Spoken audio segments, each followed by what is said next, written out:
interest rate. And you must recall that we are not an economy that is existing somewhere in the desert or in isolation. We're a part of the global economy. If you begin to legislate interest rate, of course, people will take their businesses to other countries. What is interest rate in Ghana, for instance, where we keep saying that businesses are moving from Nigeria to Ghana? It's not possible. Interest rate in Ghana, the MPR is 26%. The implication is that lending rates in Ghana cannot be less than 30%. Cannot be less, have to be in the region of 36% or above that. If MPR is 26%, MPR here is 14%. We are conscious of the fact that we need to deliver to this economy low interest rate. But currently the fundamentals do not dictate so. Are you saying then that there's very little that the CBN can do if fiscal policy is not in that direction? For instance, we're listening to Bismarck Rawani yesterday on the news at 10. He did say that the CBN just seems to be kicking the can along, that the CBN at best with this MPR that has been released is just accommodating, but was just doing nothing about trying to get us out of, you call it a stagflation, but a lot of Nigerians say a recession. It's doing nothing to get us out of it. Yeah, with due respect to Bismarck, let me say this very clearly, that no central bank has ever taken a country out of stagflation. The menu of policies has to be comprehensive from all concerned. The central bank, I did say, cannot be clapping alone. All policies must come together, design the policy framework for intervention to get the country out of the current situation that we are in now. In other words, if I could butt in again, what you seem to be saying, or what the way we understand what you're saying, is that all of those who are supposed to sit down and discuss this idea, they have not done that. And you're also suggesting that is CBN being put under undue political pressure?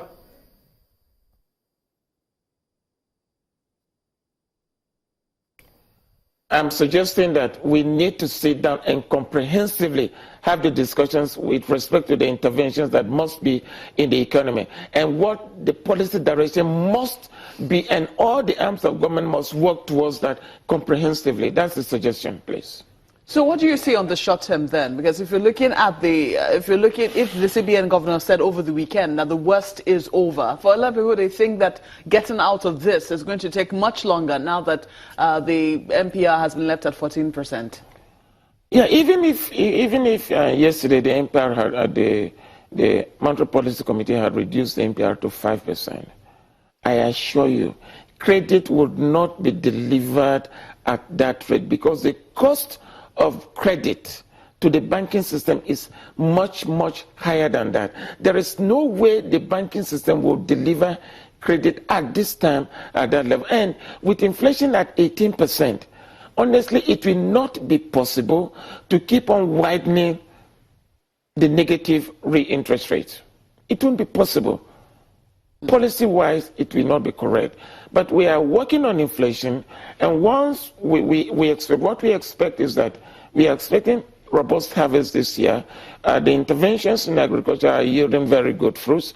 We expect that once inflation begins to move downwards, which we expect to see that towards in the fourth quarter, towards the end of the year and by early next year, we definitely will see. And we should also know that there are legacy factors around the current inflation rate. So we expect that once inflation begins to move downwards and the negative interest rate begins to be eliminated or is completely eliminated, definitely interest rate would move down. But for the central bank to begin to widen that gap of real interest rate, there is no way investments would flow into this country. There is no way. And this economy needs foreign capital. We need capital that has to come from outside Nigeria. At the moment, the policy mix is not a quick fix. That is why we need that comprehensive discussions. One wonders if we're still using words as we need to sit down and talk, and when we get into the end of September, Nigerians would have thought by now the CBN, the budget ministry, the finance ministry, and even RMAFC should all be sitting, and by now we should be getting outcome of such kind of deliberation and meeting. We are in dire strait here as a nation, and we're still talking about sitting down. No. Please kindly get this correct. The point we are making here is that if you look at when President Obama was about to come in, John McCain had suspended his campaigns. He made it very clear. He said because of the problem the U.S. is facing, we would need to sit down and discuss this even before the elections. So both the opposition and the people that were in power came together to sit down and fashion the way out for the United States so that there was a solution kit on the table even before the elections took place. This is the point we're trying to make, that where the country is in today in terms of the economy and what the fundamentals are, it is not just an issue that the policy as options rest entirely with the people in government. The people in opposition who have very credible ideas could come sit down together, and other Nigerians who have credible ideas come sit down together. What do we do? How can we get the country out of... Mr. Chule, sorry to cut you again. Has there been any meeting of such at the moment? Has there been any kind of meeting between the CBN, Finance Ministry, Budget, and any other agency working at getting us out of recession?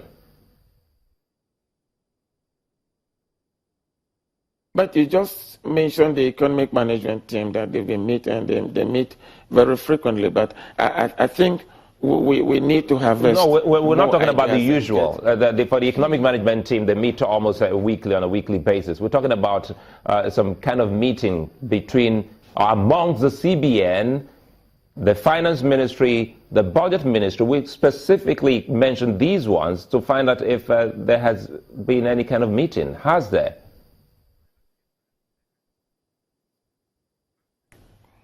Maybe not to my knowledge at the level I am, but maybe it's heard at the higher level, but maybe not at the level that I am. And at the level I am is the technical level. Okay, so that hasn't happened to your knowledge. Well, secondly, when you spoke about what happened in history, how they had determined interest rates and you didn't get the kind of response you wanted, it was low, if I could paraphrase, but it occurred to me that recently the CBN came up with this, I think they call it Anchor Borrowers Program, and the banks were not giving the CBN the kind of cooperation they wanted, and that's why we have several intervention funds, and people have complained of accessing those funds. Couldn't it also be that, look, there could be something missing there? That what if the banks were deliberately trying to say, well, don't reduce interest rates, we don't support it, and so perhaps if we could hypothesize, they just won't support it by their actions?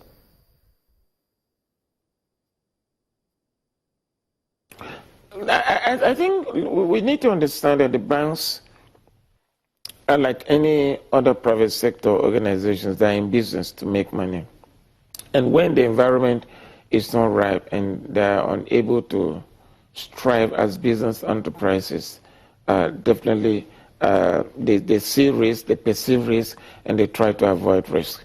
Now, why the CBN has increased most of the interventions has been simply because there hasn't been so much credit going to the sectors of the economy that the credit should be going.